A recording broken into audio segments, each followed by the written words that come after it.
beautiful words, and that allows, if ever was a time for prayer, it is now a time for prayer. All right, the subject, John, the 3rd chapter of John. That's what we're going to start with. But the 3rd chapter of John, the 3rd chapter of John is the gospel, the new birth. The gospel is the new birth. That's why this is the only message that get people to go back to heaven and be with God forever. Okay. Is believe in the gospel. It's the 3rd chapter of John. The J in John means Jesus. Amen. The O means omnipresence. The H means holy. The N means nation. Okay. Say it again, Rev. Say it again 3 times that you tell us always. The J means Jesus. The O means omnipresent. The H means holy. And the N means nation. The J means Jesus. The O means omnipresent. The H means holy. And the N means nation. I can relate to that, sir. I can relate to that. The 3rd chapter of John, in the little 4th title said, Jesus and Nicodemus, the new birth, compared with verse 3. There was a man of the Pharisees named Nicodemus, a ruler of the Jews. The same came to Jesus by night and said unto him, Rabbi, we know that thou art a teacher come from God. For no man can do these miracles that thou doest except God be with him. Jesus answered and said unto him, Verily, verily, I say unto thee, except a man be born again, he cannot see the kingdom of God. Nicodemus said unto him, How can a man be born when he is old? Can he enter the second time into his mother's womb and be born? No, sir, he can't. Jesus answered, Verily, verily, I say unto thee, except a man be born of water and of the Spirit, he cannot enter into the kingdom of God. That's how you're born again, by the water and the Spirit. That's the Holy Spirit birth, new birth. Amen. That's the new nature. That which is born of the flesh is flesh. That which is born of the Spirit is spirit. Marvel not that I said unto thee, ye must be born again. The wind bloweth where it listeth, and thou hearest the sound thereof, but canst not tell whence it cometh, and whither it goeth. So is everyone that is born of the Spirit. Nicodemus answered and said unto him, How can these things be? Jesus answered and said unto him, Art thou a master of Israel, and knowest not these things? The reason why they didn't know about the gospel, because they weren't saying the gospel. They were talking everything but the gospel. And that's why people are so confused in the churches today. They said they think that the water baptism saved them. The water baptism, if you go down in the water, not believing Christ's death, burial, and resurrection, you're going to die and go to hell. But if you go down there believing, then you pass from death into life before you sleep and after you sleep. Verily, verily, I say unto thee, we speak that we do know, and testify that we have seen, and you receive not our witness. If I have told you earthly things, and ye believe not, how should you believe if I tell you of heavenly things? And no man hath ascended up to heaven, but he that came down from heaven, even the Son of Man which is in heaven. And as Moses lifted up the serpent into the wilderness, even so must the Son of Man be lifted up, that whosoever believeth in him should not perish but have eternal life. For God so loved the world that he gave his only begotten Son, whosoever believeth in him should not perish but have everlasting life. The gospel. For God sent not his Son into the world to condemn the world, but that the world through him might be saved. He that believeth on him is not condemned. But he that believeth not is condemned already, because he had not believed in the name of the only begotten Son of God. And You're breaking up a little bit, Brother Allen. Huh? You're breaking up a little bit. Okay, I'm too close to the mic then. Probably. All right, how am I now? Sounds a little better. Doing great. Okay, and this is a condemnation that light is coming to the world. Men of darkness rather than light, because their deeds were evil. For everyone that doeth evil hateth the light. These are coming to the light, that his deeds should be reproved. But he that doeth truth cometh to the light, his deeds may be made manifest, that they are wrong in God. After these things came Jesus and his disciples in the land of Judea. There he tarried with them and baptized. And John also was baptized in Aenon, near to Salem, because there was much water there. And they came and were baptized. But John was not yet cast into prison. There arose a question between some of John's disciples and the Jews about purifying. And they came unto John, said unto him, Rabbi, he that was with thee beyond Jordan. Okay, I read with this small favor, okay? Want me to just kind of review what Christ is just was talking about here, okay? When you're talking about the light. You breaking up. You breaking up. Yep. Well, we have some technical difficulties today early in the program. Well, let's take a small break and reconnect, all right?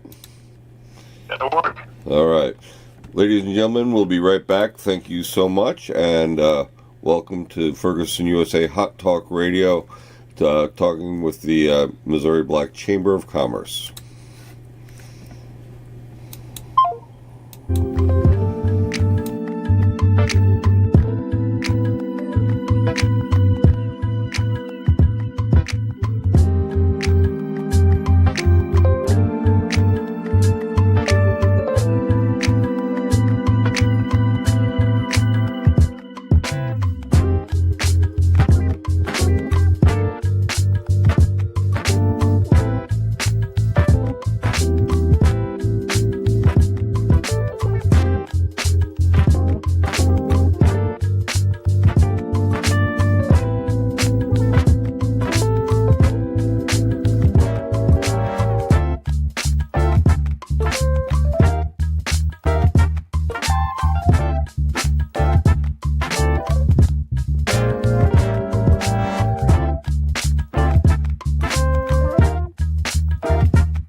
Missouri Black Chamber of Commerce have a technical break there, but right now we are reading from John, the third chapter, and Elder Lounge was in the process of doing explaining the message that Christ was giving us here before he began to baptize. So Rev, tell us about reintroduce people to Nicodemus and where we are here.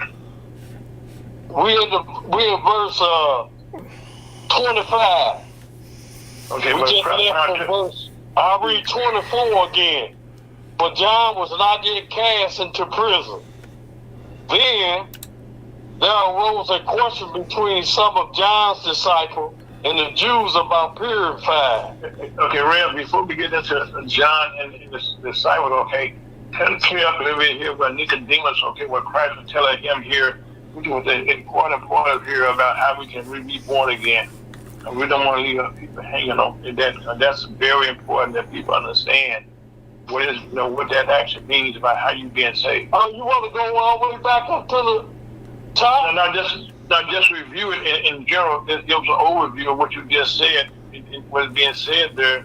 And when Christ is saying, he said, "Really, I say to you, we speak what we do know, and testify what we have seen, and you receive not our witnesses." So, anyway, it's Spain. Okay, was Christ explaining to people who have been baptized, people who have not been baptized, and people are starting to get baptized. And that talks a little bit about why people want to be baptized and need to be baptized. Okay, he said. In verse 3, Jesus answered and said unto him, "Verily, verily, I say unto thee, except a man be born again, he cannot see the kingdom of God." Mm-hmm. Nicodemus said unto him, "How can a man be born when he is old? Mm-hmm. Can he enter the second time into his mother's womb and be born? No." Jesus answered, "Verily, verily, I say unto thee, except a man be born of water and of the Spirit." That's how you're born again. That's how you believe in the death, burial, and resurrection of Jesus Christ. And you pass from death into life before you sleep and after you sleep. You have to believe that before you go in the water. And also, when he said really, when he said back-to-back time, tell us what he's saying. When he said the word verily means truly. Truly, truly. Mm-hmm. You want to get your attention when you're saying that. Yep. So in verse 6, that which is born of flesh is flesh, and that which is born of the Spirit is spirit. Marvel not that I said unto thee, you must be born again.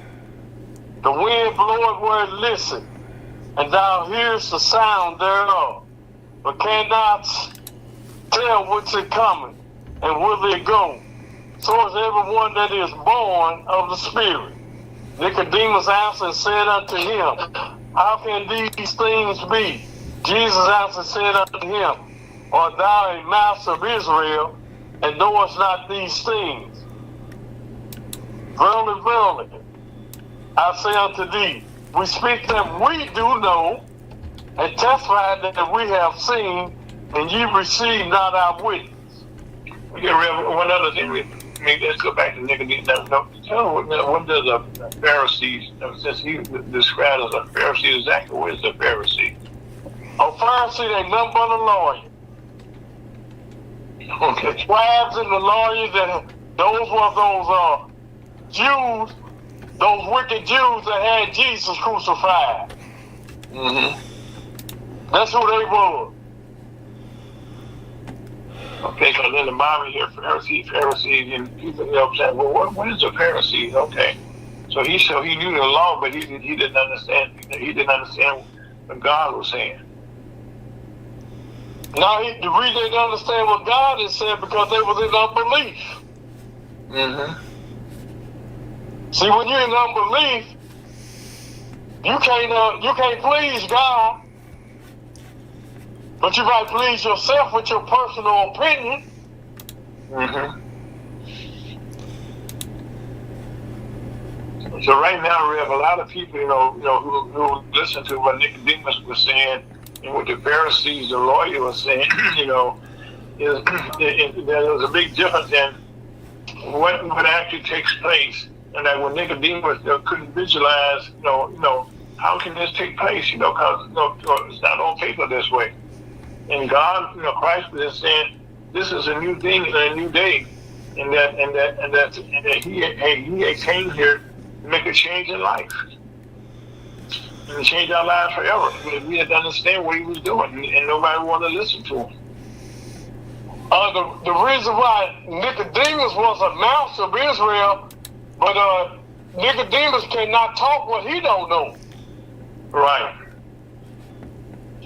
So that's why he came that way, because he didn't know. And that's what they do in the churches. They keep the gospel hidden to the people. Why is that? That's why people say, I get baptized, I'm saved. I'm saved by going in the water. No, you're not. You got to believe the gospel before you go in the water. Water don't save. Belief saves. Jesus Christ, death, burial, and resurrection. That's what saves you from going up in hell. You go out in the world with devil and conclude with the devil. Okay. Okay, so you continue. Go ahead, sir. If I have told you earthly things and you believe not, that unbelief is again. How should you believe if I tell you of heavenly things? And no man had ascended up to heaven, but he that came down from heaven, which is Jesus Christ, even the Son of Man, which is in heaven. He there now in heaven, waiting to come back to get us out of here, which is the next event is to rapture up the church. And as Moses lifted up the serpent in the wilderness, even so much the Son of Man be lifted up. That's when Jesus was on the cross, dying for your sin, was buried, and rose again. You believe that? You go to heaven. If you don't, you go to hell. That whosoever believeth in him should not perish but have eternal life. For God so loved the world that he gave his only begotten Son, and whosoever believeth in him should not perish but have everlasting life. For God sent not his Son into the world to condemn the world, but that the world through him might be saved. He that believe on him is not condemned, but he that believeth not is condemned already, because he had not believed in the name of the only begotten Son of God. And this is the condemnation, that light is coming to the world, and men love darkness rather than light, because their deeds were evil. For everyone that doeth evil hated the light, neither cometh to the light, lest his deeds should be reproved.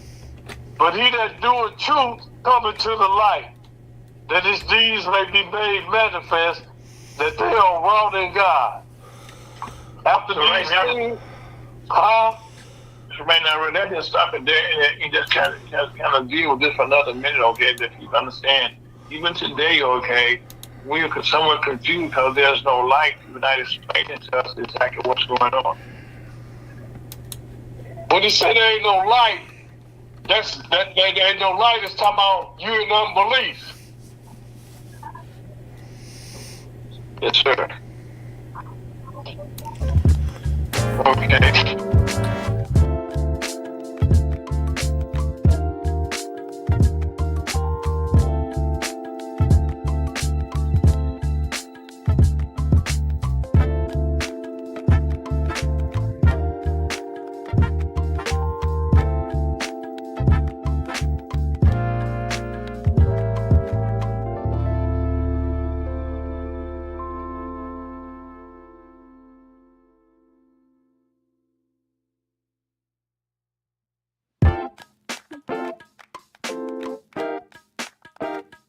Welcome back to another to Missouri Chamber Conference on a beautiful Saturday afternoon here in St. Louis. Hope it's where you are also.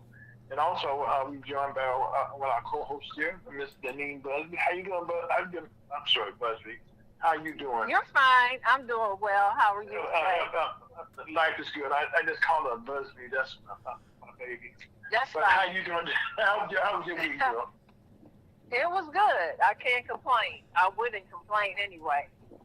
I know you. I'm still here, still standing, walking, talking, having a great time. And by the way, okay, your daughter had a big day for you also. She did. She had a milestone birthday. I'm not allowed to say the number. So,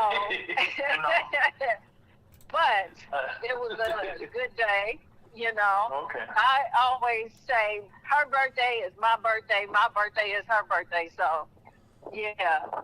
You know, I said that about one of my grandsons, which we'll talk about that another day, okay? But also, speaking of birthdays, this past week, okay, was a birthday, it's kind of ironic that our great leader, the late Jesse Jackson, passed away at the age of 84. Yeah. You know, and matter of fact, he's recognized. You know, he's one of those men, Busby. I met him a long time ago. As a matter of fact, it's because of him, okay, that I actually got in radio.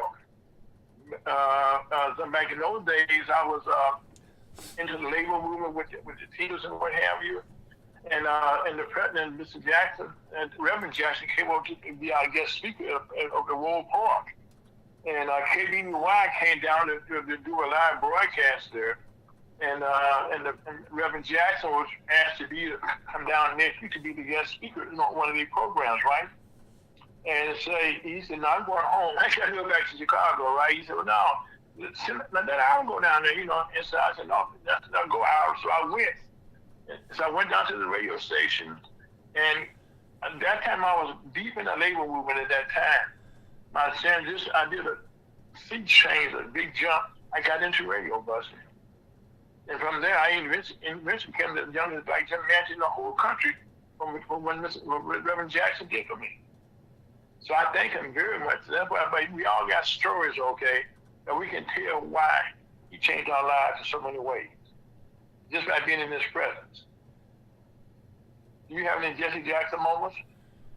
I was trying to think if I met him before or interviewed him. You met so many people over the years. Well, it's troubling, though. It does bother me when I can't remember something, but young lady. I do think about the fact that all of our pivotal leaders are leaving, you know, and I mean, it's natural. I mean, it's life, but what and who will come behind them, you know, because we are in some very difficult times. And I think I was just talking to a friend of mine.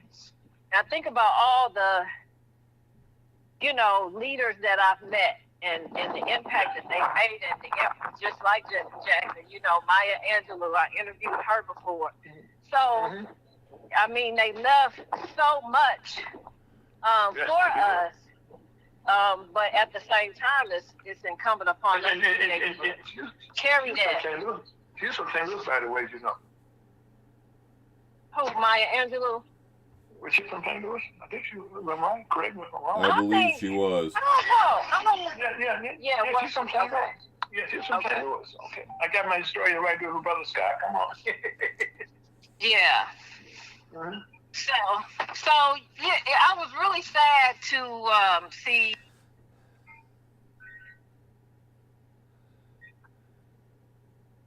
But she's outside, so she may have dropped the call, but she'll call back. And also, Scott, it's ironic that he was at the age of 84. Because in 1984, that's when he had his, I think, second run for Congress, okay? No, for the president, I'm sure. He ran for president a couple of times. And I remember working in that campaign back then.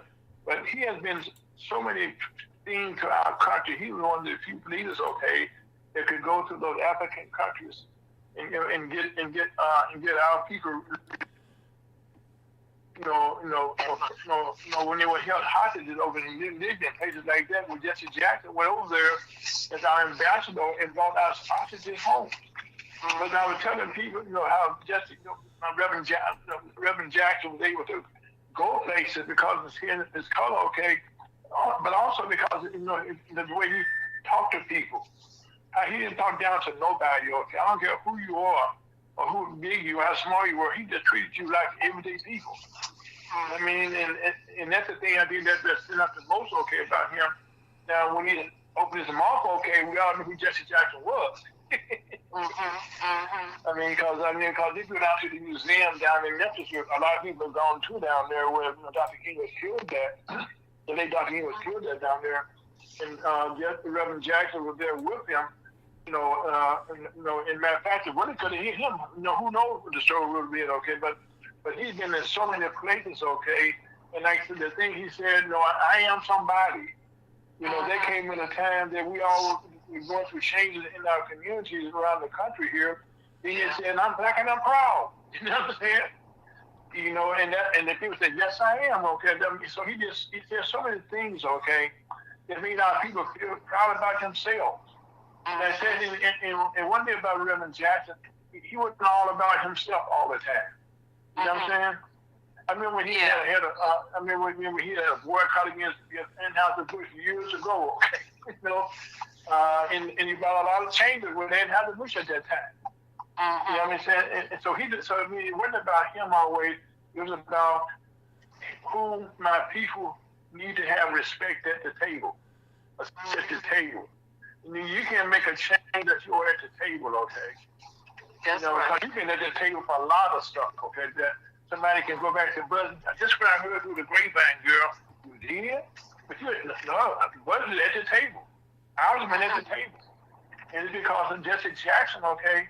Matter of fact, he changed the Democratic Party so much, okay? This time I found out just the other day that there was a time when in the primaries where you had 20% of delegates, they got, okay, had to be 20%, from your caucus, for you to get into the election, right? Well, he changed it to 15. Well, that allowed President Obama, okay, to qualify. I mean, so, and even when President Biden became president, he came to South Carolina. Guess what? That's where Jack Jackson came from. South Carolina. So I mean, so he had a footprint on so many things. Yeah. So many things that affected our lives, in your kids' lives, my kids' lives, my great-grandkids' lives. And I just want to tell everybody, thank you so much, okay, to Jesse Jack and his family, who will forever be part of our lives. So I'm sorry, Scott. You got any thoughts about Jesse Jackson? I'm sorry, I'm leaving you out on this. No, go ahead and leave me out on this. Okay. Well, Scott, I'd like to hear about it. The team, we don't want to leave nobody left out here, okay? But anyway, now having said that, as we have a beautiful day in St. Louis, buzzes out in that park. That's how good the weather is today. Well, I mean, it was a little chilly. But I really miss walking out. Being outside, walking outside. I can. It's just better. I don't know, and this is very random. This is such a random comment, and maybe you can answer this. But one thing I noticed about being if you go to the gym, you can go, and it happens no matter what. It happens when you park your car. You can go to the gym, and there will be empty treadmills. Like, you're the only one there, and the person will come and to the two of them from you, or one from you. Like, why? You can park your car at the very end, nobody around. Inevitably, when you come out, somebody gonna be parked right next to you. Like, what is that about a lot of people that they just gravitate towards other people? I don't understand that. I'm going to say this for me and for you, okay? And for Scott, okay? People gravitate toward leaders, okay? That don't happen just to everybody. They gravitate toward people, like people see you in the gym, okay? They say, oh, there's Busby. They don't even know me, Ira. They don't even know. But again, you talk to a young lady, and you come on, let's be honest about it. And that's something that's important, okay? You have to understand that why they're coming towards you, okay? They want to be close to you. Now in your car, okay, I can't help you on that one.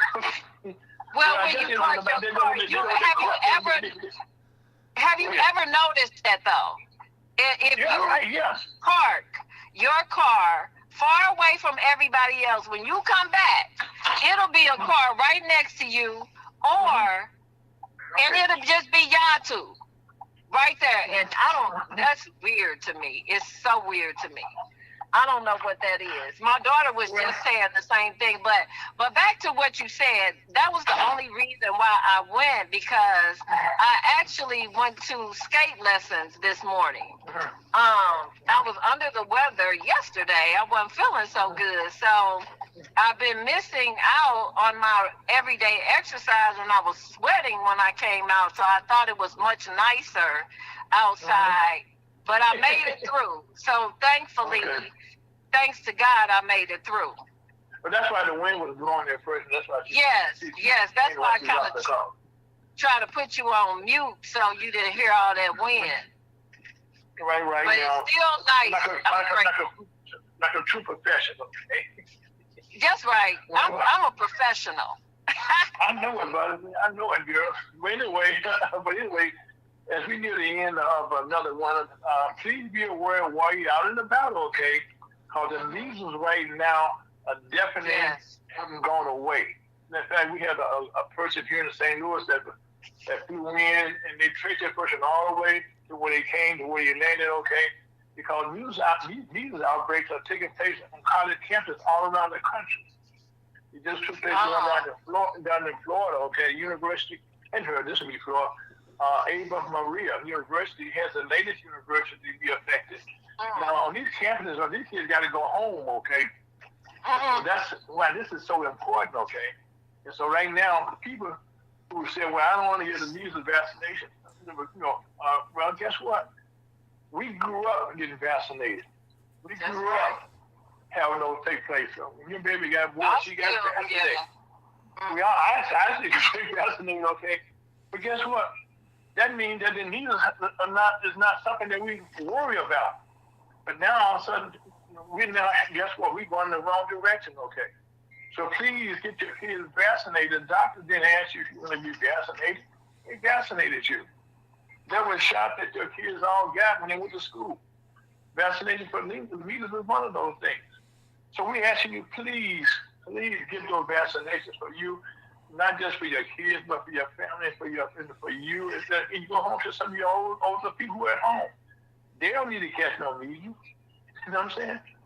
Measles is something that's contagious right now. And also, we still tell you, COVID is not going away. You don't talk about it. Right, Just wet your face, man. If people start coughing, cover your mouth, okay? Cover your face if you can.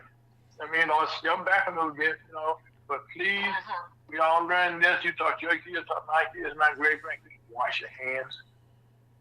That's something that we all need to be aware of. And also, I know, Buddy, I know you're proud of this past week, okay? And you go first. Tell about the. Go ahead. Okay. Well, I go ahead. There are five black department captains now in our department. Oh yeah, I saw that. And they're female, right? And they're female. All they're female. Mm-hmm. Now they have a total of 6 women in the captains right now. We're board in our department, and this is ironic, okay? Because we only started having females or women in our departments started back in 1987. Mm-hmm. And since then we have had I think 32 women have joined the department since then. But just the thing, we got 6 now. Women in leadership, and that's something that I am very proud of. Okay, sometimes we hear about St. Louis, doing this. Always good news we last. We first. Okay, no, good news we last. Bad news we first. Well, this time this is good news column. Speaking of good news, Boeing came back home. So for people that Boeing, Well, see, Boeing, we all grew up known as McDonnell Douglas. That's right.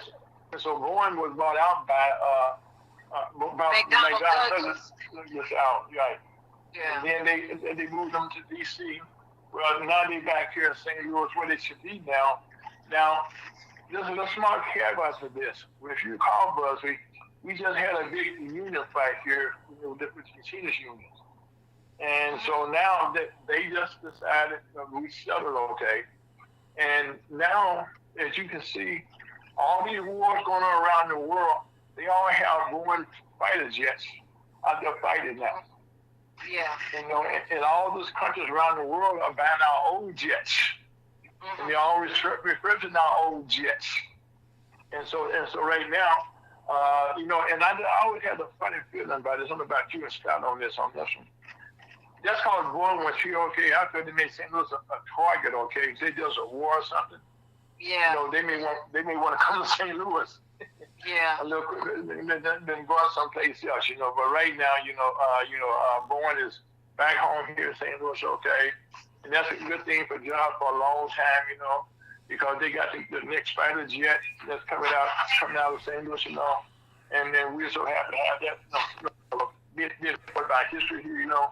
And also, speaking of a good things here, okay, this is something I was going to talk about later, but I'm talking about it right now. Right now, over in Iran, there's a little dispute going on about nuclear weapons. I talked about this off air earlier, Busby. And right now, my personal opinion, I think Iran probably got their own nuclear weapons themselves right now. But right now, there's a big build-up right now because our president feels that they can intimidate Iran into making a decision. Well, something that, brother, you haven't been a part of this conversation, okay, but Scott and Reverend Niles, I've been saying for years and years and years that the United States is not part of prophecy. No place are we in the Bible about the United States. And now, okay, Iran has nuclear weapons, okay, and right now, Iran and Russia have just did a military drill together. So they got friends. Iran got friends all around them. Unlike Venezuela, you know, they didn't have a lot of, you know, friends, so to speak.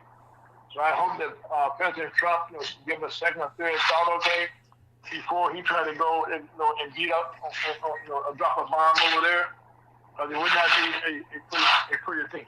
It's not a personal opinion on it. What are your thoughts, Scott? I'm sorry, I was paying attention to the broadcast. Okay, good, okay. I like that now. And also, just for sake of conversation, okay, 3 Silicon Valley engineers were charged with stealing Google trade secrets and sending them to Iran. Again, that's why I said that's what Iran right now, okay.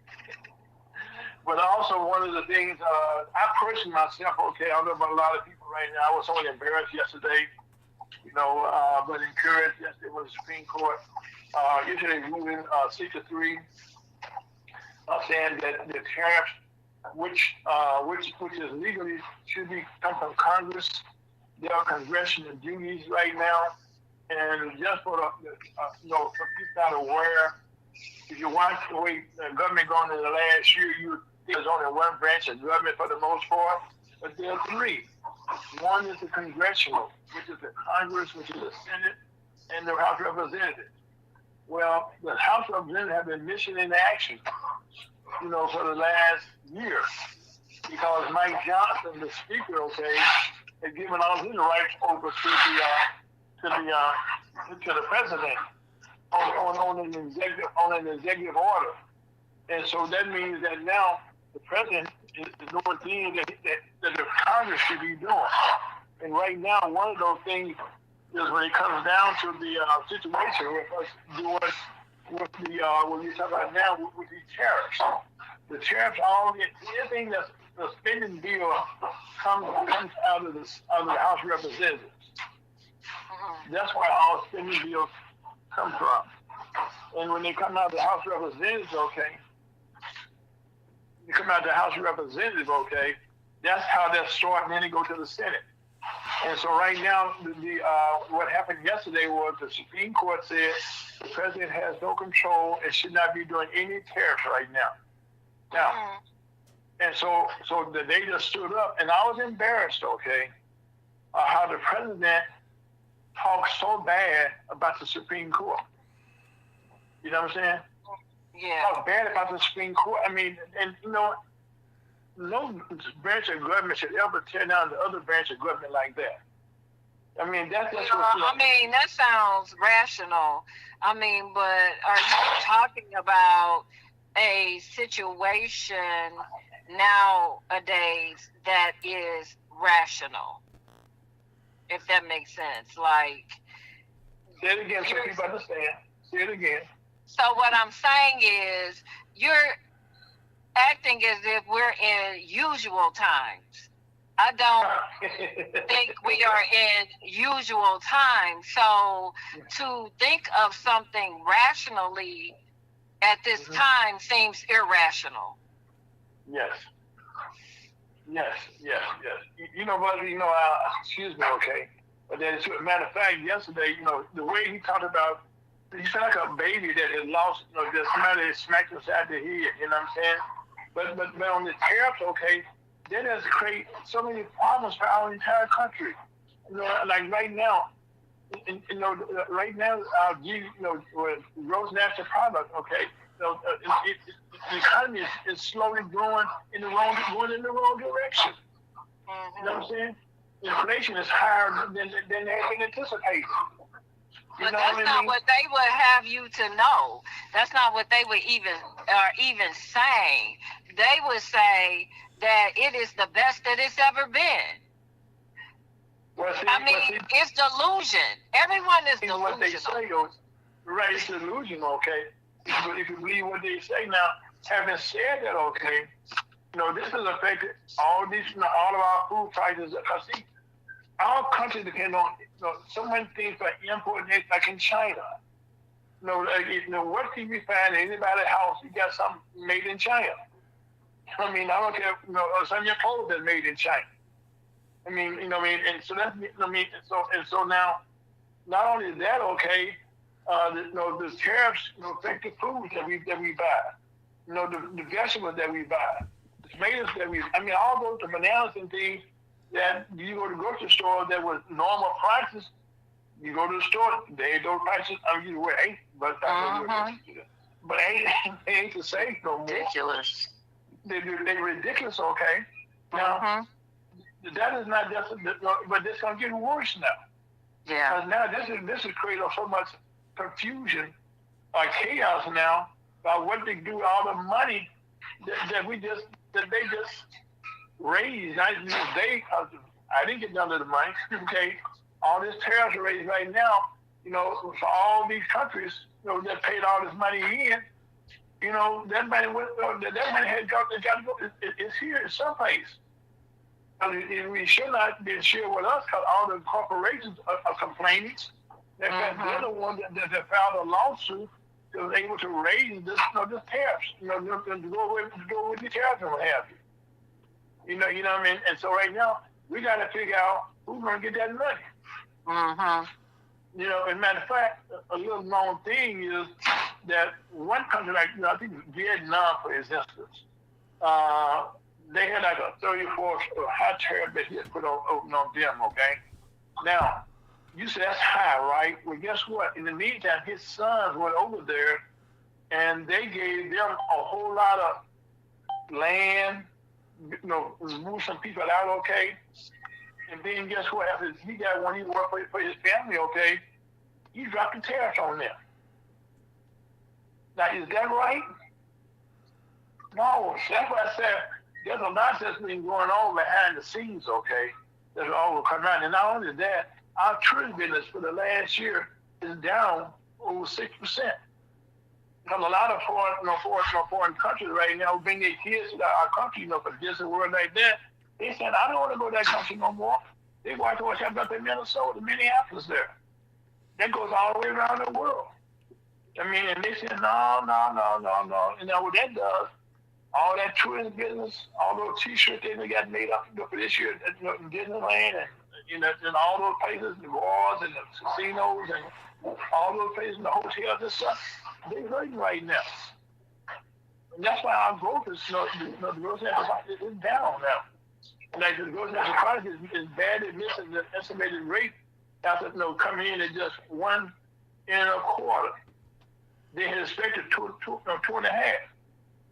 And this is, our country is going in the wrong direction. We're going in the wrong direction on so many things, but I can't even begin to put the start where we could go with this, okay? And then, as a matter of fact, not only is it going in the wrong direction, it's staying in the wrong direction. It's going in different places. Now, one thing that I just mentioned briefly, we got to catch up here. The the National Governors Association had a meeting with President Trump prior to him getting the news about the tariffs. Well, in that meeting that he had, okay, the National Governors Association refused to meet with the president that they normally would, mainly because he didn't want to have, first of all, he didn't want to have the Democratic governors in there. But he said, if you can't have Democrats, we can't come in. We ain't coming without them. And then he said, well, y'all, Democrats can come, but you can't have the governor of Colorado or the governor of Maryland. Well, the governor of Colorado have to be gay. Well, the governor of Maryland, we all know, Westmore. So he said, I don't want them to be coming into the meeting. And guess what? The governor said, we're going to meet with you. And I thank them so much, okay? So he was pissed off yesterday when he went to the meeting, okay, about the tariffs. So he was having a bad day already, okay? You know what I mean? And so we had another bad day. And also, something that you got to keep an eye on, Chrissy Nolan, who's over the Department of DHS right now, who's behind all this immigration and stuff like this. But right now, she's been investigated on two fronts. One, but she's a married lady, by the way. And so is Corey Lewandowski. But they've been reported as being kind of too close together, for lack of a better description. And so now she's been investigated for that, as well as she's found over either resigned 80% of the staff when she came in, and they'll continue making cuts in that department, and they'll continue taking no exhibit. And another thing I'll let you go here, the Washington slavery exhibit was removed by Donald Trump in executive order at the end of this hall in Philadelphia, Pennsylvania, has been reinstalled. Thank God for that. Thank God for that.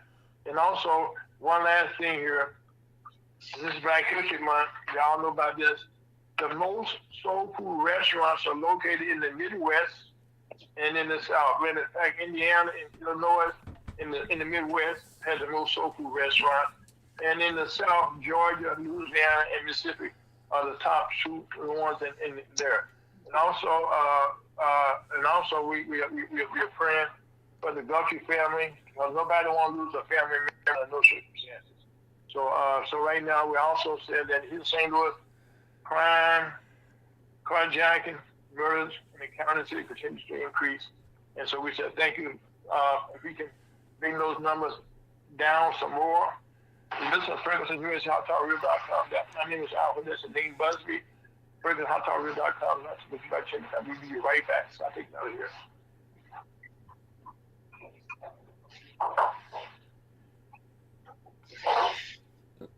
Just a second.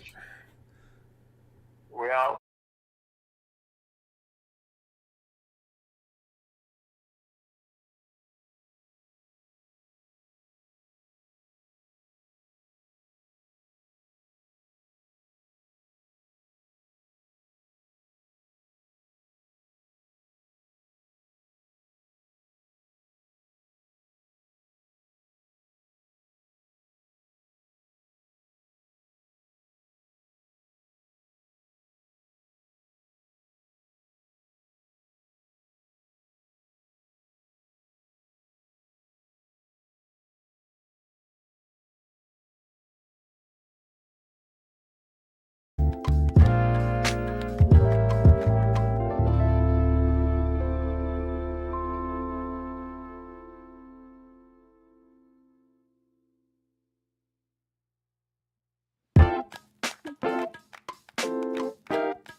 Saturday afternoon. I hope it's nice where you are. We have a very special guest. Matter of fact, not only this, he's a guest, especially because he's part of my church, Spirit Church. Also, our pastor, News Williams, is our pastor, all-pro Hall of Famer. He's also a part of our congregation, a very busy lady, very active in our church, okay? But also, she's on today because she has so much of a rich history that we got to talk about, you know, and that's something in Black History Month. We want to kind of, you know, talk about things like that, okay? Like, you know, like one of the things that we call in our history, Porky and Bess. And I said Porky and Bess, Athena, what did that remind you of? Porky and Bess? Mm-hmm. What does that remind me of? No, just said it for you. Yeah, Uh-huh. our Black community. Okay. And right now, okay, we was talking earlier on, okay, that the Metropolitan, the first Black male started joining the Metropolitan Opera. You know, I'm minding me of the situation, you know, to take place was that you was married, okay, let me get this straight. Let's tell us about who Athena is first of all. I did a good job, but you do a better job. Well, I married Robert, and he was 33 years old. No. Who's Robert? Now, you tell us the history now. Everybody didn't know. We get the plan. Tell you about me. Okay. I am a retired artist representative. I am also... who did you represent? I represent illustrators. And I represented Thomas Blackshear, who painted all of the Star Wars posters when Star Wars first came out. And last year, he was nominated for the best artist in the country. And I had the privilege, his name again is Thomas Blackshear, and I had the privilege of representing him, and he is absolutely wonderful. So I decided after I retired also from Merritt Inc. as a commercial artist, designer. How long were you a commercial artist? For about 25 years. Wow. And what high school did you go to? Come on now, break it down. Oh, the Distinguished Sumner High School. Distinguished Sumner High School. Okay. And and after that, after representing illustrators, I decided to start. Okay, now, before we go any further, you Western here, how did you become you left Sumner High School, where did you go to school next? Then I went to Webster College. It was Webster University back then. I mean, it was Webster College back then. Webster College. It's now University, Webster University. And I taught at a private school on campus there, the college school, and I was in the art department, and that's where I spent my 4 years. Okay, now, but so how did a Black woman, okay, become a Black illustrator? Now, what was your impetus? What was your inspiration? Well, a commercial artist doesn't necessarily have to be an illustrator. There are different positions. There is a designer who will design a project, and if that designer wants to use an illustrator, she can use an illustrator. I do not illustrate. And then when that project is completed, a production artist will get it prepared for the printer. Wow. And the pieces will be made. And so that is what I was doing. Okay, so once you walk through the steps, okay, how the last, before you retired, okay, the one that was so famous, how did that come together? Me and Robert? No. Okay, No. I'm having a hard time hearing you. Okay. Can you hear me okay, Scott? I can hear you okay. Okay, well, make sure it's okay, but let me see if I turn my phone with it, okay. I said, okay, what you were telling us, okay, about your most famous right before you retired. Then you better, I think you be better now? Yes. Okay. Now, what was the famous one that you just retired on? That you retired? What was the name of that movie? Are you talking about Porgy and Bess? You said movie? No, the one, no, you said Star Wars. Oh, the Star Wars. The guy. How did that come about? I don't know how that came about with him, but he was very famous already. Thomas Blackshear. He was friends with people in Hollywood like Billy D. Williams. Billy D. Williams was a painter, and he was a great friend of Billy D's, and maybe that came about with him. I don't know, but I guess what I'm saying. To be in those circles, okay, we not in those circles. Like you said, Billy D. Williams, like we all know Billy D. Williams, okay, who's a very famous star, okay. Yeah. How could you went from Western College, okay? Yes. Okay, now you're on the West Coast now in California now, right? Yeah. Now, how'd you get out there? Well, I didn't get out there. I'm just sharing that Thomas Blackshear had connections out there. He had connections. Okay. And my representing illustrators, one of our famous projects was Tony Wade illustrating, in which I represented him, illustrated a poster for the 1988 Olympics.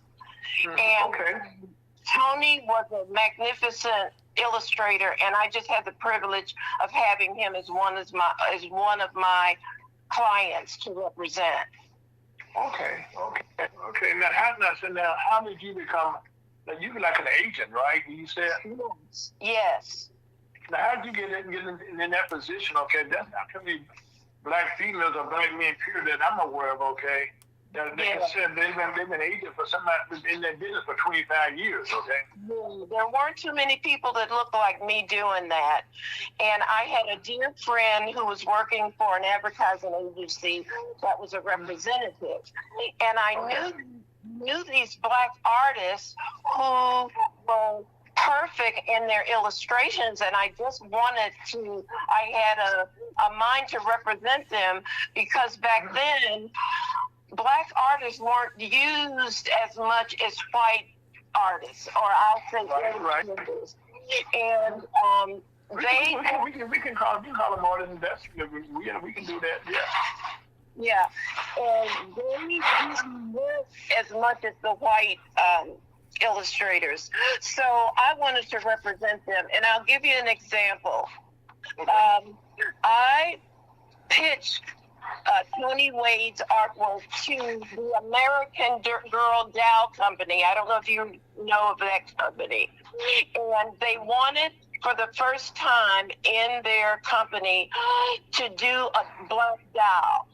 This was the first time that they had ever done it, and Thomas was the one that put me on to them, Thomas Blackshear. And Tony, I introduced Tony's artwork to them, and they wanted to use him.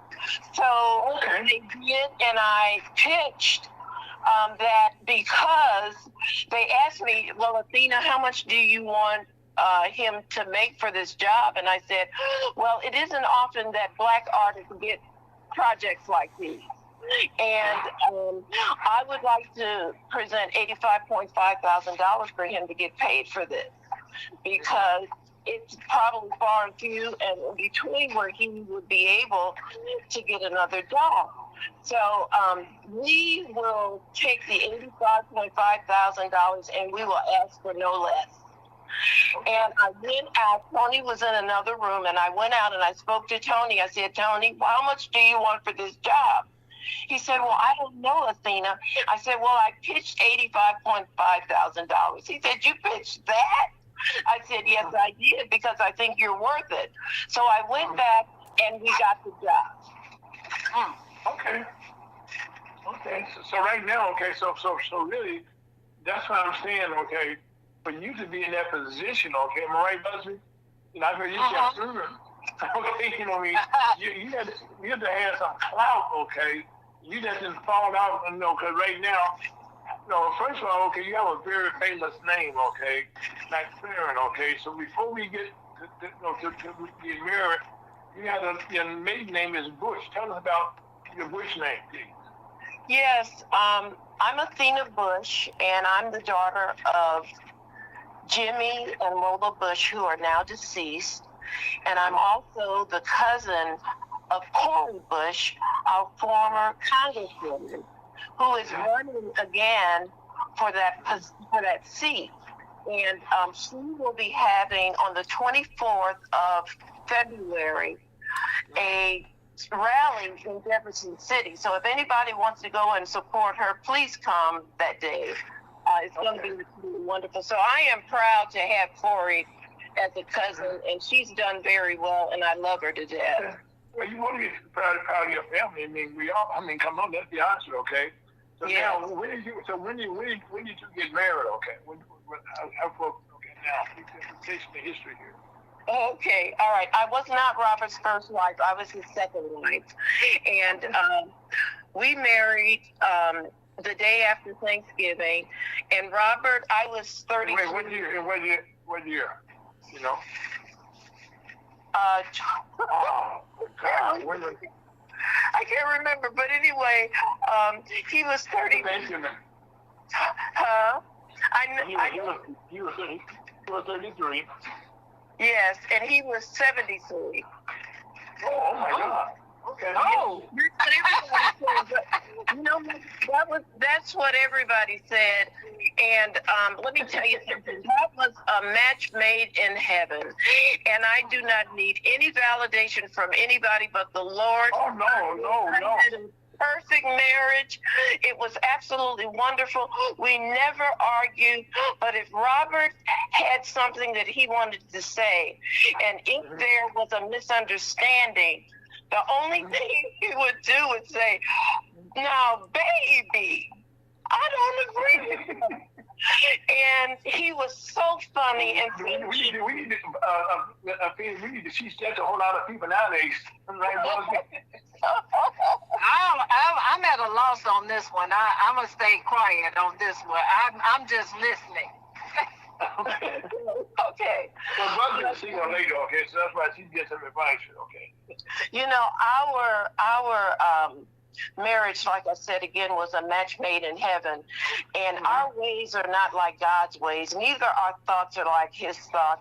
But he permitted and allowed and told me through a covenant that Robert was supposed to be my husband. And wow. And before we married, Robert was in a nightmarish situation. He had gotten robbed from his apartment. And I was there overseeing everything because that had just happened. And I was at his apartment one day, and we were sitting there, and there was a knock on the door. And after we had opened the door, a gentleman came in, and I introduced myself to him. I introduced Robert to him, and we talked for a little while. And then after he left, Robert said, "That's the son of a bitch that robbed me." Oh, see, Robert had aphasia. He had stroked. And I'll tell you about that a little bit later. And he wasn't able to talk. And he did his constitutionals every day, 2 or 3 times a day. And I think this guy just walked up on him and saw that he had a disability and took advantage of him. Well, I was going to take care of him. At that time, I was singing with a 20-piece band, the Jazz Edge, and I didn't know Robert that well, but I wanted him to come and hear me sing with this band. And he came, and he complimented me and said that my voice was wonderful, and I thought that was really good. And he traveled a lot. He was still traveling. He couldn't talk, but he could sing. He never lost his singing voice. Wow. And so he was traveling, and I began to miss him. And I thought everything was okay. He was hoping everything was okay. And then I took him to a family reunion, and he proposed to me, and I said no. But then he kept proposing. And then he kept posting until I finally said yes. So we got married the day before Thanksgiving, and in 2025 he passed away the day after Thanksgiving. But I would like to get into how his career started, if that's okay. Please go right ahead. Okay, Robert is one of 8 children and was born in Marianna, Arkansas. And when we met Hillary Clinton, he was still talking in choppy sentences. And he told Hillary, he said, I was born in Arkansas just like your husband. And I grew up in Memphis, Tennessee, just like Al Gore. And he thought that was just a big thing, that he had something in common with them. But anyway, he was the son of Reverend Melvin McFerrin, who was a Baptist minister who moved to St. Louis with his family in 1936. And Reverend McFerrin subsequently became a pastor of the King's Highway Baptist Church.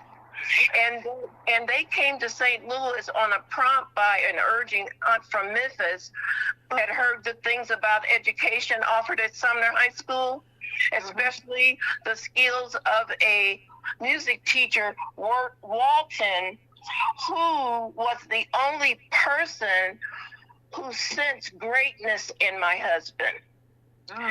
And my husband had a very young voice. He was in high school, and his voice was very young.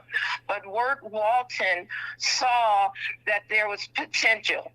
So Walton did not only encourage my husband and trained him in classical voice, he had the audacity to tell Robert that he would someday be talented enough to try out for the New York Metropolitan Opera. Yeah. Because he was that good. He was that good. And Robert had a photogenic memory. He sang in different languages. And he just caught on very quickly. So Robert remembered thinking at the time that Mr. Walton was a fine music teacher, but he had to be nuts. And Robert would always tell him, what do I need to do that for? What for? Why do I need to go and do that? And Robert did finally go and audition. And he and his first wife, Sarah, who I love very dearly, lived in New York. And they lived in the same apartment as Marian Anderson. And Marian Anderson was so busy and so famous. I mean, she sang for kings and queens that the only time that the only time he saw her was in the lobby every once in a while. But they were proud to know that they were in the same building. Well, that says a lot. That says a lot. That says a lot to be in New York, okay, in that environment, okay. Yes. Yeah, and Robert went ahead and auditioned, and it was a bold prediction for any high school teacher to make, but especially so at the time, because no African American voice had ever been heard on the Metropolitan Opera stage. But in 1954, Robert became the first African American man to sign to a contract by the New York Metropolitan Opera. Just 2 weeks after Marian Anderson. Marian Anderson was the first. And the wonderful person that was the general manager who did all of this was Rudolph Bing. And Robert said he was as tough but tactful, a politician at times who always managed to be a couple of steps ahead of everybody. And Robert said a good example of him was when he booked Marian Anderson for a Met concert, and he said after all they couldn't frown upon Anderson, who had sung for kings and queens all over the world. Right. Yeah. And Anderson preceding me, he said, at the Met just made things that much easier when his time came along. Okay, now tell us about how this Sidney Poitier, this is interesting here. Tell us about how that came about. Okay. I will. Let me think. Let me think here just for a second. Take your time. Don't let no rush. We're just taking. Yeah, in 1955, Robert made his Met debut as Amonastro in Verdi's Aida. And if anybody knows opera, they know that that's an Egyptian opera. That's a beautiful. I heard it's beautiful. Yes, and he was Aida's father and played a major role. And the world was suddenly turned on its ear when he did that. And Robert stayed in the Met until 1959, playing leading roles in Faust and Rigoletto. And his talents became more familiar to the general public when he served as the singing voice for Sidney Poitier's Porgy and Bess in the film version of Ira and George Gershwin's Porgy and Bess. No, I like that Ira name. I like that Ira name. So that's what. I'm sure you do. I'm sure you do. And that's how we met, wasn't it, Ira? Right. Well, yeah, that's how we met. We were in church, right? And you were talking about Ira. I said, "Well," I said, "Hold on, you caught my ear, okay?" I said, "Hold on, tell me more here." And you got an air for talent here. I didn't know your history, okay? But guess what? This is but this is Black History Month, okay? And see, us blacks as a whole need to hear what you're talking about today, because there's always been rare opportunities, okay, for us to do things, but when we step to the plate, we always excel once we got there. Oh, yes. Oh, yes. And you know what? I'm not reliving the past. I'm just honoring it. No, we honor. No, we tell them history. If we don't think, Athena, if we don't tell our young folks, people around us, okay, about what we're talking about today, they would never understand how they got here. Oh, I mean, yeah. what you said about Sidney Poitier, Porgy and Bess, people remember Sidney Poitier only what they saw in the movies, okay? They did not know about what else he did, okay? Right. But do a lot of people even know, young people know who Sidney Poitier is? You know, do they know who he is and what his contribution was and how important that is? I also think it's important to talk about those types of things because young people, even myself, I mean, you get ideas. There could be somebody who wants to do exactly what she's done and have a different approach to doing it, or she sparked something in them today. I mean, it's just important to hear the stories. You don't know the impact until it happens. Right, right. And you know what? I feel a little weepy right now because these tears are not weakness, but they're tears that are sacred. And you know, I stood and lived beside greatness. Not everyone is given the assignment of carrying history forward. It is our purpose and our covenant given by God. We're here for a purpose, not just to have fun, but we are here to usher and let people know that there is eternity there for us when we die. But and every time I open my mouth and tell his story, I am keeping doors open for generations who may never know how those doors were first pushed wide.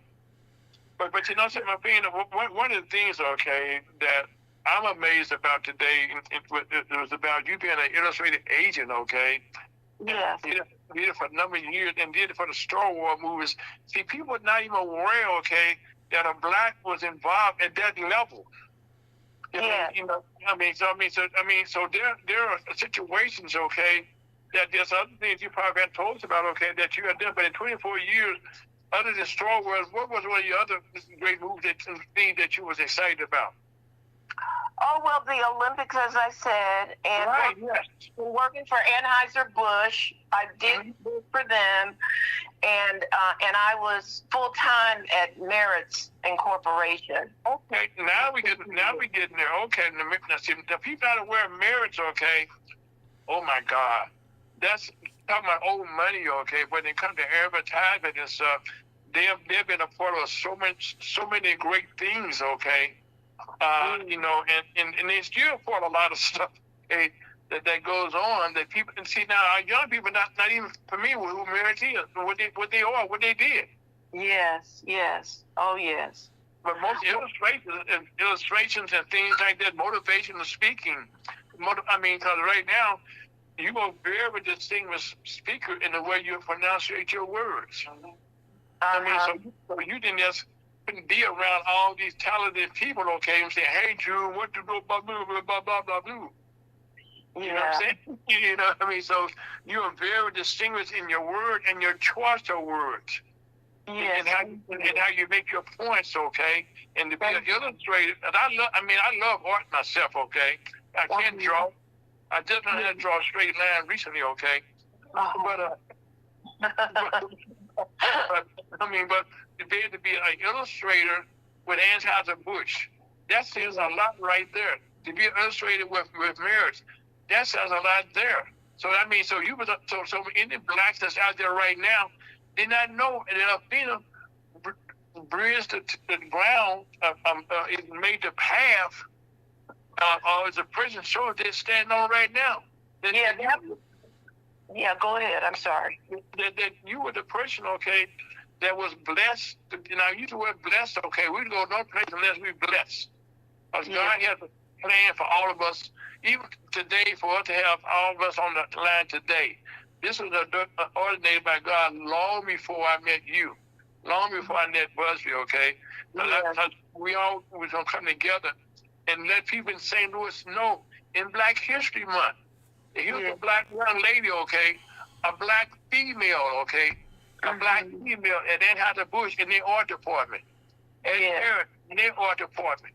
And not only that, okay, her work was being recognized. Yeah. Well, I wasn't actually, I was freelancing. I wasn't actually. Wait a minute. Athena. Yes. You was criminal, okay? But you were there. Am I right, Busby? I break it down. But absolutely to be in the house because it was hard to get in those places. And back then, that was in the 80s. And let me tell you something. There were a lot of art studios. There were a lot of art companies, small and large. And you could count the black people on one hand that worked for those companies back then. I know. It was easy when the turnover was great at Merritt's because people were disgruntled, the artists were.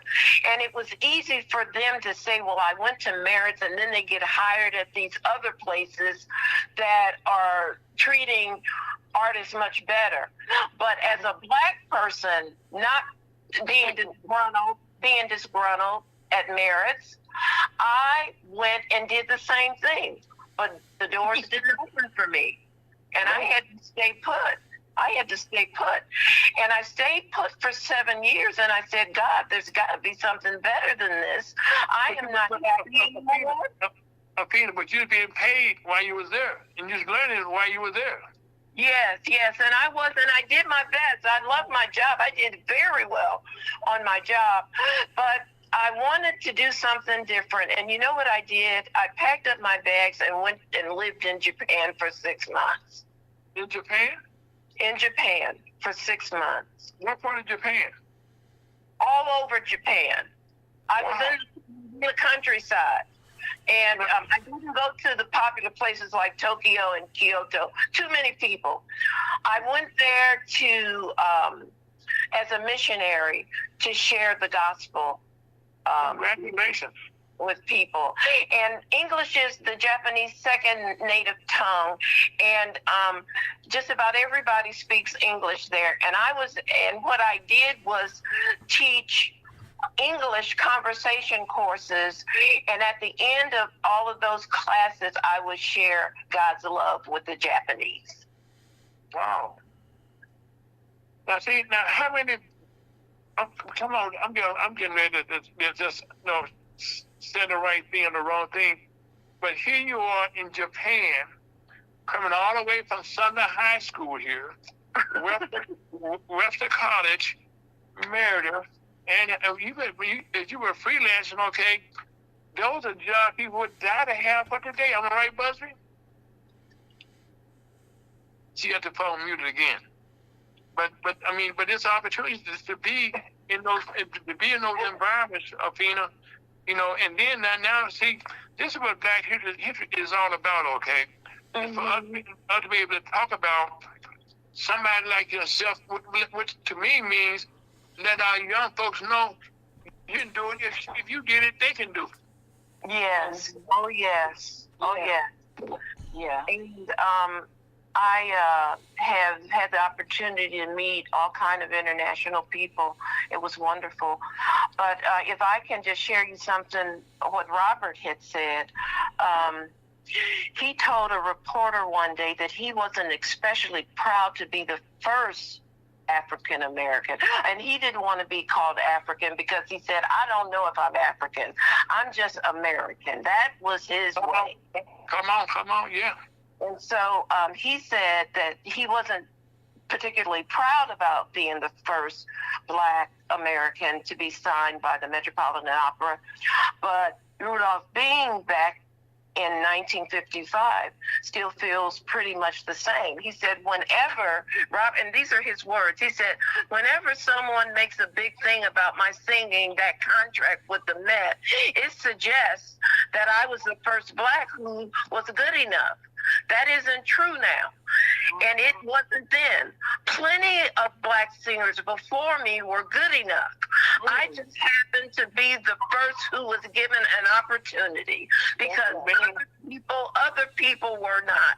And it happened just 3 weeks after Marian Anderson was signed to a contract by the Met. And he said, I think the only reason there hadn't been any Blacks in the Met before was that there hadn't been any Blacks in the Met before. Amen and amen and amen to Wow. that. Wow. But it's the truth, though. Yeah, awesome that he said that, though, that he made that distinction that, it implies, and that is what it implies,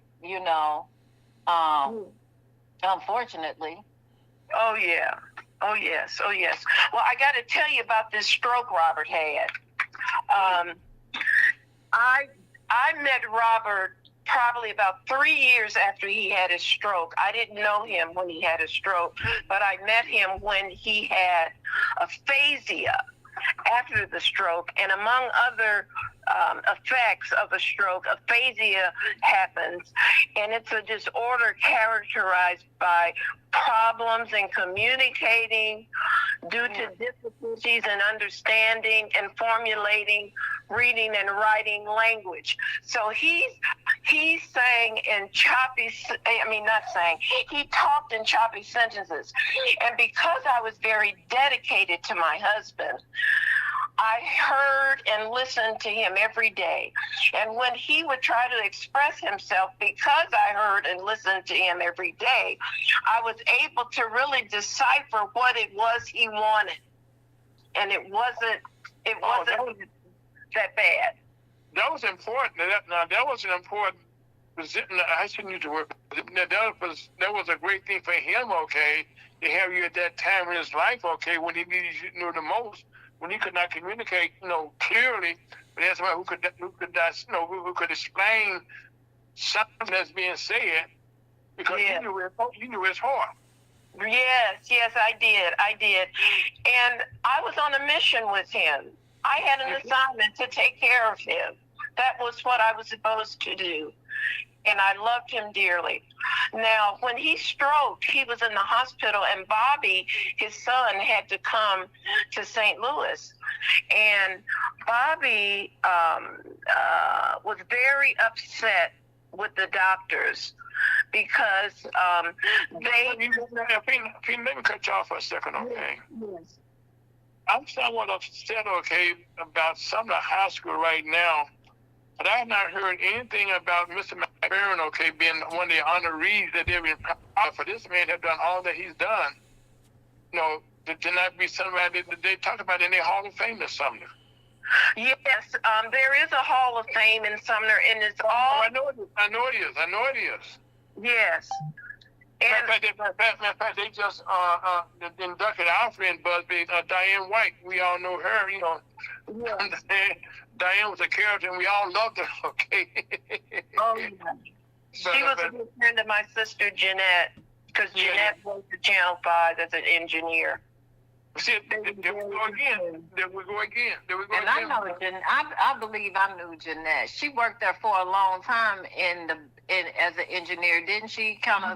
Yes, and she was also a professional model for St. Louis, Saxon. Maybe that wasn't her. Yeah. Oh yeah, this lady was tall. Yeah, she was tall and thin. It's a small world, isn't it? Well, I'm not telling the secret here. You're tall and you're thin also, so it means it runs in the family. Well, thank you. Well, Robert's in this hospital now, and Bobby is upset because the doctors have given up on him, and he called those doctors, the prophet of doom, because he couldn't accept that his father wasn't capable of any significant recovery, and he knew that he had to recover some kind of way. But somehow Robert was able, and I met Robert Jr., but somehow Robert Sr. was somehow able to communicate that he, in the hospital, wanted to see his classical music scores. And he was able to get that. So a nurse retrieved them from his apartment, and then it happened. McFerrin got the classical scores. The hospital hired an accompanist to come. They put a piano on the ward. Oh my God! They gave the music to Robert, and Robert began to sing. Oh my God! He began to sing, and he still couldn't talk, but he was able to sing. And let me say this, okay? When we hear this phrase, Scott and Busby, God works in mysterious ways, don't he? Yes, he does. This is a perfect example that you cannot assume that the person is beyond, their mission that God gave them. But when you be in a hospital, to be able to get a piano, okay, and still have the voice, okay, that could resonate through the hospital. Yeah. Opera stars, their voice is short-lived. I mean, you don't see old opera stars because the pressure on those vocal cords have been used so much that their life, the life expectancy is a little short for those voices. But Robert, George Shirley, Maddie Wilda Dobbs, these are all famous people that broke barriers in classical music. Todd Duncans and Camilla Williams, those people were in their senior year still singing, and their voices were intact. Come on. Their voices were intact. And I think it's a blessing because they were famous, but not in the circles that other famous opera singers were in. And they traveled the world around. And they were famous among some people, but they didn't have the exposure as everybody else did. And Robert, when Robert won that contract at the Met, after that, his life was in danger. He was being threatened. Wow. He was told he couldn't go here, he couldn't go there. The opera would go down south. He couldn't do that. He couldn't do that at all. And back in those days, okay, and I was down south in those days, a lot of the baseball teams, when the blacks would travel, they could not stay in the same hotels. Exactly. And I'm quite sure with the Met, it was no different, okay, that there are places that he could not stay. They didn't put him in that environment, okay, where his life was being threatened. Even when Hank Aaron hit his famous home runs, okay, that was in modern times, okay, and they were trying to kill him then. Yeah. Oh yeah. Oh yeah. So that hate, okay, is unreal. But guess what? Through it all, there's a song out there, something I can't sing. Through it all, okay, he succeeded, okay. Matter of fact, one of the things that I don't want to be remiss, I know I won't, you let me remind me, okay, but his son, tell us about, you talking about what his son did, how his son felt about his father, okay. Tell us a little bit about one of the McFerrins, okay, that you all are proud of from his father. Bobby has conducted every major symphony in the world. He's not only a now we saying Bobby. Who is Bobby talking about here? Okay, we're talking Robert Jr. Okay. Robert Jr. has won 10 Grammys. He has conducted every major symphony in the world. Wow. And I heard through the grapevine, and I've got to call him, that he may be suffering with Parkinson's disease. And he's 2 years older than me. I'm 73. And I think he's either 75 or 76. And I've got to contact him to see if that's true. But he has done that, and it's really...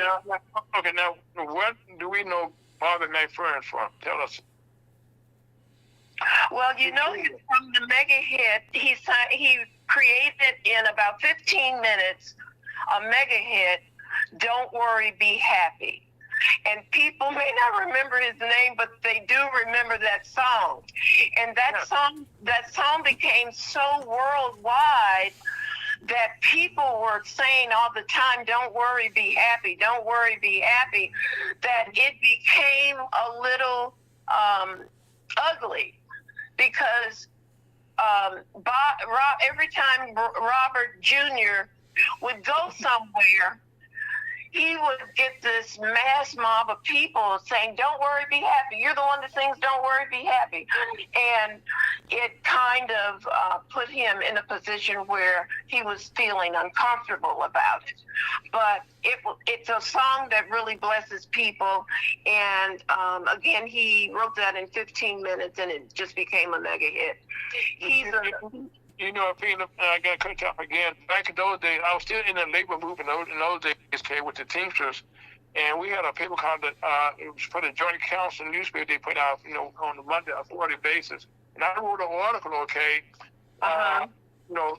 picking his song, okay, don't worry, be happy. And I was saying now, okay, people are telling us, no, don't worry, be happy, okay, but now they put it into a song. It's all referring, to Bobby, to Mr. McFerrin. I'm not calling him Bobby, Mr. McFerrin. Well, I'm the same age or just about. How old he is? I can call him Bobby. Okay. Yeah. that Bobby's song was such a motivator. Okay, and at that time, it was hard times in our country that we were going through, and it was an ideal song for us to hear, to lift us up as a race of people, not just black, but everybody love Don't Worry, Be Happy. We all would happy to hear some music like that. It was all in Japan when I was in Japan, and it was really popular. It was really a popular song, and he kind of disassociated with it because it became so popular. And when you got the public knowing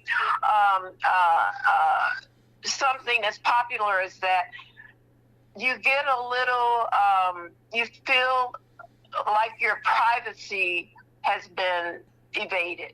I'm not going to be funny. I say it on behalf of Busby and Scott myself. Well, I don't know how to feel to be that popular. I don't either. Me either. But I want to say something funny I hope nobody takes it like this, but that song was outrageously popular. I mean, just overwhelmingly, it was everywhere, and she's so right when she talks about that. But my daddy just despised that song.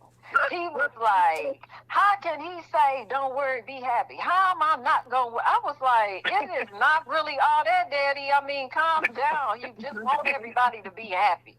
Yeah. And I don't mean that he did, in a facetious way, but it tickles me when I hear that song. Here, it's funny to hear though that he disconnected himself with it, because not only it was just, I don't think that there's been a bigger song. Yeah, it was overwhelming. Mm-hmm. Overwhelming is not the word. It was universal, okay, and even today. You know, you hear the tune right now in a lot of commercials, okay? They might not play the whole song in its entirety, but they have little tidbits, okay? I bet he got residuals for that too, royalty. Right. They use it as a jingle. You're right. They're using a lot of jingles right now. But I guess the thing about it, you know, Athena, is that you have, as I told you when I first met you, okay, you have had a lifestyle that very few people have had, that I know of. They've been in the company of so many famous people, and that okay, you're part of a famous family. Not only right now, you know, with Bobby McFerrin, okay, but with like with your niece Corey Bush. You know, she's a young lady that came out of our rides. I can call them the rides we had out there in Ferguson, okay. Yes. And but you know how we always report. Everybody in St. Louis during that time period, okay. I wasn't involved as much as I should have been, but I broke my knee during that same period, so I couldn't get involved. But I was involved with the people that's on the front line, like the Cleo Willises, like the all the leaders. What was his name? Wesley Bell. What was his name? My commitment. Well, he gonna get me, okay? When I said this, Anthony Bell. What's his name? Anthony Shahi. All these people, okay, were part of that period, okay, and only she came out, okay, to rise to that height. And then her became Wesley Bell, also out that same climate. But right now, with Mr. McFerrin, okay, the thing that he did, he had lifted so many people with him, okay. And anytime something like the song that he wrote, and the songs, you know, that your husband was involved with, the music and stuff, they lifted up so many people around them. Yes. To such heights, okay, that we also been blessed, okay, to live behind them. Am I right, Busby? Yes, absolutely. I mean, right now, Busby, you was on the front lines, you know, with all that going on, okay, because you was probably reporting a lot of the news at that time. Mm-hmm. Yeah. You know, and like that. As a matter of fact, now, I would be remiss if I ain't said, Denise Busby, okay, you are a legend in your own time. I mean, let's tell people about our co-host, Scott. Not only does she worked at iHeartRadio, they call it. She worked at Magic. All of the stations out there they had. You worked at St. Louis City, they called it, or City 16, SLTV. It's called STLTV now. It's SLTV now. Yeah, they're fancy.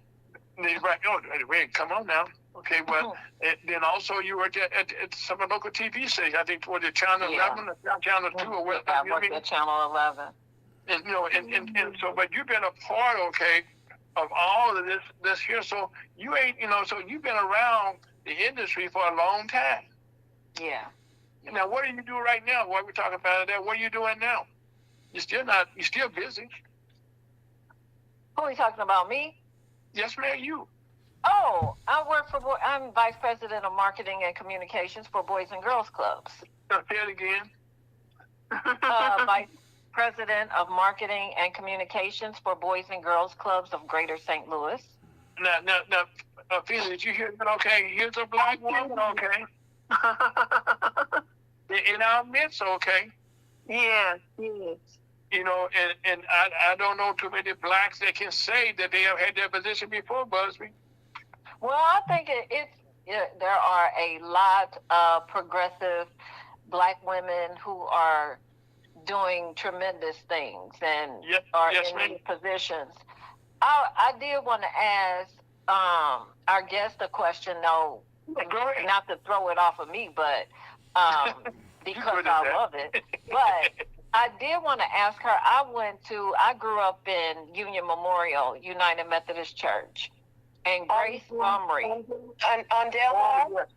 Yes. off of on Belton Bartmer.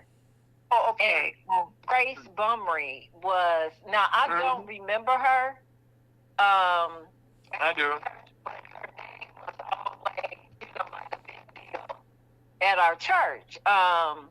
And when I was younger, her family was there, and I know what house they lived in and all that good stuff. And you were talking about opera singers and, how long they lasted and their voice lasted.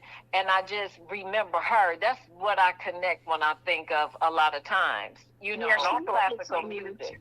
Sumner High School, too. Yeah, and also Harold Lee, too. He came from Sumner High School. Okay. And he traveled around the world to sing before kings and queens. As a matter of fact, he was my next door neighbor, but he was my brother's best friend. Yeah. And he came out of that Sumner heritage also, from Mr. Bill. They all came out of Sumner. Has been a well of information and good music for so long. Mm-hmm. Well, there's so much. Sumner High School is a lot like your Annie Malone, right. in terms of the institution that it is and the people who have come out of that school.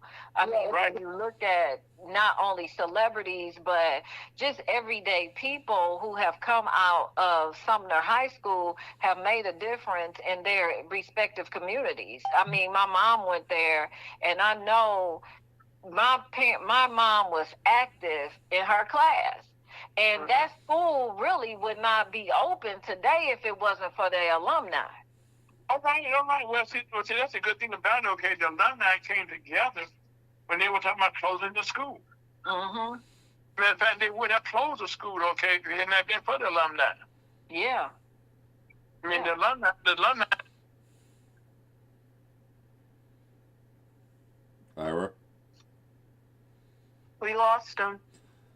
What happened? I don't know, but let's go into a little bit of a break real quick. Okay. All right. Okay.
service hour, folks. You listen to lot to the Missouri Chamber of Commerce on a beautiful, beautiful Saturday afternoon this afternoon on FergusonUSAHotTalkRadio.com, on Facebook, YouTube, Live, and Twitch.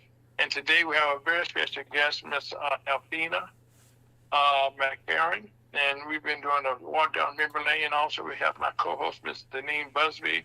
We have a small technical glitch, but she be calling back in. We got Scott right now. Miss Athena. Yes. As I was saying, that I felt, and that's my personal opinion again, that you should be appointed someplace over there, the things for the doors that you open up, okay, in your career, and that being, you said, an agent, in a field where there was very few agents in those days, to be able to speak for and do the things and to be at marriage and how to push in all the major corporations, okay, that speaks for itself. That's, to me, that's something that a lot of people can't say that's on their resume. You have a resume that people would die to have nowadays.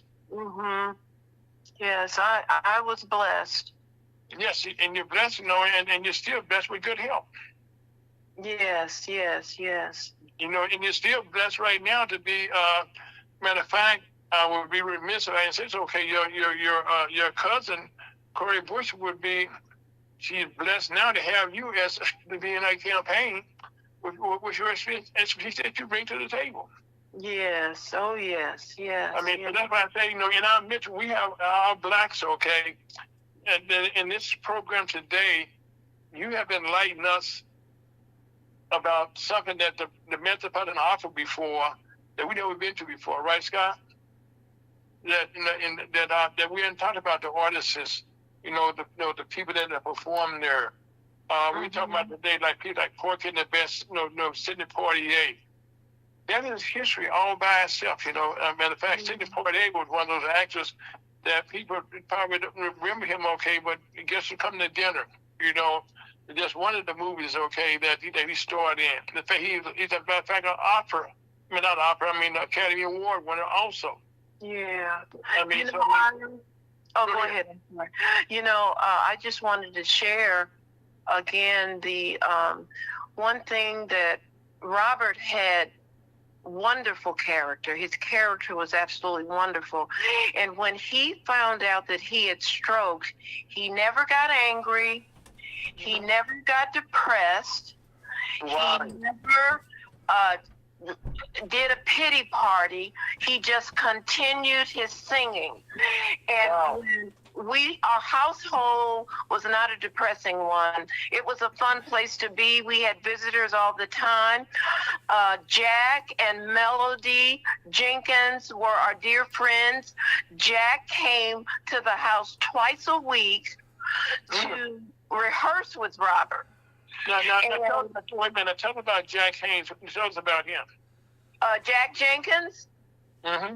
Yeah, Jack is a pianist and an organist. And I can't remember how I met Jack. I think it was through Merrimack Community College.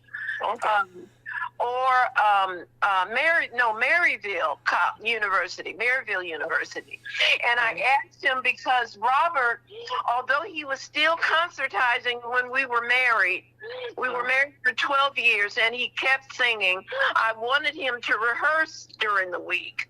And Jack was kind enough to come into our home twice a week and rehearse with Robert.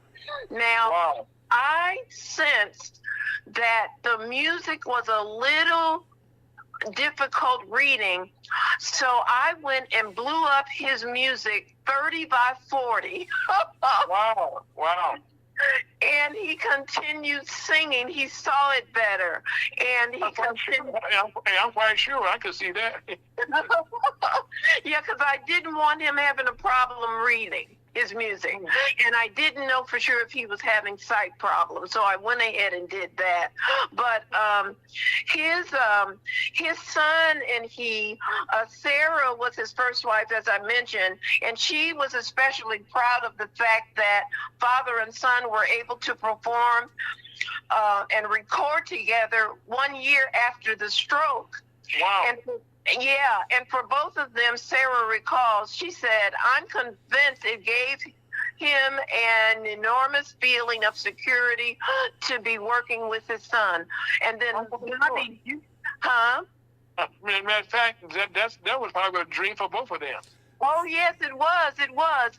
And Bobby Jr. recalled the recording session as a transforming experience for him as well. And he said, while creating the CD, Medicine Music, and that's still being sold on Amazon. 4 minutes, Okay. That's okay. Go ahead. It's on Amazon. Go ahead. Yeah, he said, I became excited about the possibility of having my father sing on one of those tracks. I flew down to St. Louis and hired a recording studio near my father's home. The track was called Discipline on that Medicine Music CD, and it was foretold a lesson that father and son would learn together. The session took a really long time, which surprised both of us. First, what would normally have taken 10 to 20 minutes took us over 4 hours to finish to our satisfaction. And neither had anticipated was continued hurtles that the stroke-induced aphasia represented. He said, I teach my father a line and he'd sing it beautifully, said Bobby. And but in the 10 to 20 seconds it took to push the record button, he would forget it. Oh, wow. So what was both remarkable and instructive is that he said his dad didn't show any shame or anger at his expected development. And that's what I wanted to share. This was a happy man. Well, see, Peter, let me say this to you, okay? He was a happy man, okay? Because he had a wife that made him happy. Yeah, I did. You paid a point. See, right now, the fact that he was happy enough to sing and that his son saw him being happy, probably with the impetus, okay, for the son, don't worry, be happy, okay, because his father saying, I'm not worrying, I'm happy. Yes. And that all came out of you, okay, doing what you were doing for his father. See, one of the things, okay, no child want to see their father or their mother being mistreated in their early life. They want them to be happy. They want them to be happy. Like I said, and he was so his father being happy. But this is a testament, okay, to you, okay, that you took the life of a man that had a stroke, okay, and didn't put him in the closet, okay. That's one thing most blacks do in our families. You have a stroke, they put you in the closet. Nobody wants to talk to you. Yeah. And you did not let them do that. And God blessed him with no paralysis. He didn't have any paralysis at all. He was a dancer. He loved to dance. And, it was a blessing to have family and friends to come and see us. And we were entertaining folks all the time. And, of course, Robert's personality comes out shining. And there was always his music. Okay, now as we get down to the end of the program, Ms. Athena McFerrin, I want to thank you, okay, for giving us a trip down memory lane and back down to present day history, okay. That is still so. I mean, this is one of Black History Month opportunities that we all should know about. That you've done such a beautiful job of telling us stories that never been told before. And without you, they probably never would have been told before. Yes. And then also along the way, there were jobs being created in a new industry, okay, that you created. And that's why I want to say thank you so much. So right now, I'm on behalf of Mr. Dean Busby, Reverend Elder Aldo Louds, Dr. DeVoe is busy in Washington, D.C. right now. A lot going on up there. And Scott Owen, my name is Ira Folks. Listen to Lunch with the Missouri Chamber of Commerce on Ferguson USA, HotTalkRadio.com, Facebook, YouTube, and Twitch. And again, you can hear us again tomorrow at 1 o'clock to 3, and also again on Wednesday from 1 to 3. On that note, have a beautiful weekend. Life is good, and we'll talk to you again next week.